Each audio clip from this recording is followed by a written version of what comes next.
Gentleman, ನಟಿ Rukmini ವಸಂತ್ಗೆ ತಲೆನೋವಾಗಿದ್ದ morph ವಿಡಿಯೋಗಳ ಸೃಷ್ಟಿಕರ್ತರು ಈಗ ಪೊಲೀಸ್ ಲಾಠಿ ರುಚಿ ನೋಡೋ ಟೈಮ್ ಹತ್ರ ಬಂದಿದೆ.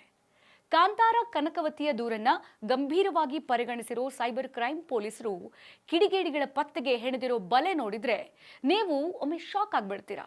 ಈ ಕುರಿತ ವಿಶೇಷ ವರದಿ ಇಲ್ಲಿದೆ. ವೀಕ್ಷಕರೇ, ನೆಲ ಜಲ ಭಾಷೆಗಾಗಿ ಪ್ರಾಮಾಣಿಕ ಪತ್ರಿಕೋದ್ಯಮ ನೀವು ನೋಡ್ತಾ ಇದ್ದೀರಾ ಫೋಕಸ್ ಟಿವಿ. ನಾನು ವಿದ್ಯಾ.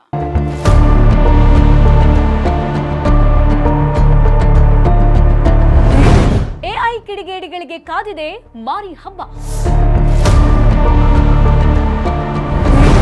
ರುಕ್ಮಿಣಿ ಎಐ ಫೋಟೋ ಬಿಟ್ಟವರಿಗೆ ಚಳಿ ಜ್ವರ. ಸೈಬರ್ ಕ್ರೈಮ್ ಪೊಲೀಸರಿಂದ ಮಾಸ್ಟರ್ ಪ್ಲಾನ್.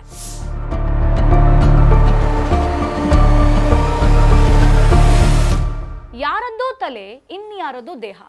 ಡೂಪ್ಲಿಕೇಟ್ ಫೋಟೋ ವಿಡಿಯೋಗಳು ಕೂಡ ಫುಲ್ ವೈರಲ್. ತಂತ್ರಜ್ಞಾನವನ್ನ ತಮ್ಮ ತೀಟೆಗೆ ಬಳಸಿಕೊಳ್ಳೋರಿಗೆ ಈಗ ಸಿಸಿಬಿ ಅಧಿಕಾರಿಗಳು ನರಕ ತೋರಿಸೋಕೆ ರೆಡಿಯಾಗಿದ್ದಾರೆ. ರುಕ್ಮಿಣಿ ವಸಂತ್ ದೂರು ಕೊಟ್ಟ ಬೆನ್ನಲ್ಲೇ ಸೈಬರ್ ಕ್ರೈಮ್ ಸರ್ವಿಸ್ ಪ್ರೊವೈಡರ್ಗಳಿಗೆ ನೋಟಿಸ್ ಅನ್ನ ಕೊಟ್ಟಿದೆ. ಅನಾಮಧೇಯ ಐಡಿಗಳ ಪತ್ತೆಗೆ ಸಿಸಿಬಿ ಅಧಿಕಾರಿಗಳು ಬೀಸಿರೋ ಬಲೆ ಈ ಸಲ ಬಹಳ ಗಟ್ಟಿಯಾಗಿದೆ. ಅಲ್ಲದೆ ಎಐ ದುರ್ಬಳಕೆಗೂ ಸಿಸಿಬಿ ಕಡಿವಾಣದ ಚಾಟಿ ಬೀಸ್ತಿದೆ.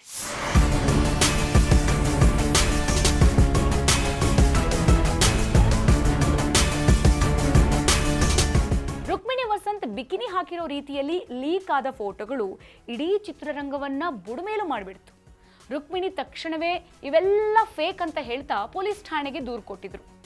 ಇದೀಗ ಸಿಸಿಬಿ ಅಧಿಕಾರಿಗಳು ಮೆಟಾ ಸೇರಿದಂತೆ 4 ಸಂಸ್ಥೆಗಳಿಗೆ ಪತ್ರ ಬರೆದಿದ್ದಾರೆ. ಫೇಕ್ ಅಕೌಂಟ್ಗಳನ್ನ ಪತ್ತೆ ಹಚ್ಚಲು ಹೊಸ ಪ್ಲಾನ್ ಮಾಡಿದ್ದಾರೆ.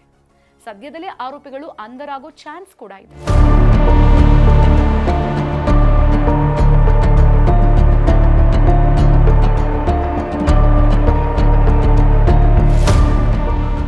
ನಟಿಯರ ಫೇಕ್ ಫೋಟೋ ಮತ್ತು ಮಾರ್ಫ್ ವಿಡಿಯೋಗಳನ್ನ ಮಾಡೋ ಕಿಡಿಗೇಡಿಗಳಿಗೆ ಇದರಿಂದ ಗಾಬರಿಯಾಗಿದೆ.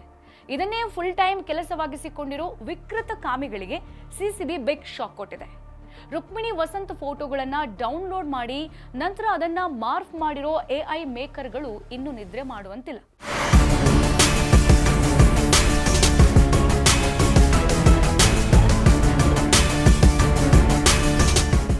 ಸೈಬರ್ ಕ್ರೈಮ್ ಪೊಲೀಸರಿಂದ ತನಿಖೆ ಚುರುಕಾಗಿದ್ದು ರುಕ್ಮಿಣಿ ವಸಂತ್ ಎಐ ಪ್ರಕರಣಕ್ಕೆ ನ್ಯಾಯ ಸಿಗೋ ಎಲ್ಲ ಗ್ರೀನ್ ಸಿಗ್ನಲ್ ಕಾಣಿಸ್ತಿದೆ. ಇದೇ ಹೊತ್ತಿನ ಸಿನಿ ಅಪ್ಡೇಟ್ಸ್.